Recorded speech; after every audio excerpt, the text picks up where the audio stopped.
আজ আমি এসেছি সুমি রান্নাঘর থেকে আর একটা নতুন রেসিপি নিয়ে। আজ আপনাদের দেখাবো তালের রস দিয়ে চাউল ভাজা দিয়ে তালের নাড়ু। প্রথমে আমি চাউলগুলো ভেজে নিয়েছি।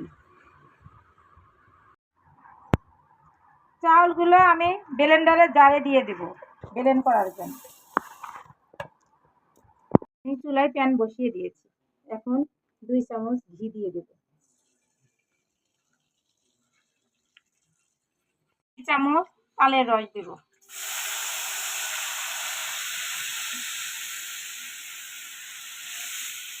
তালের রসটা আমি জাল দিয়ে নেব। 1 চামচ নারকেল কোড়া দেব। 1 চামচ চিনি দেব। 1 চামচ ভাজা চাউলের গুঁড়া দেব। নাড়াচাড়া করে এটা শুকিয়ে নেব রসটা। 2 চামচ ঘি দেব।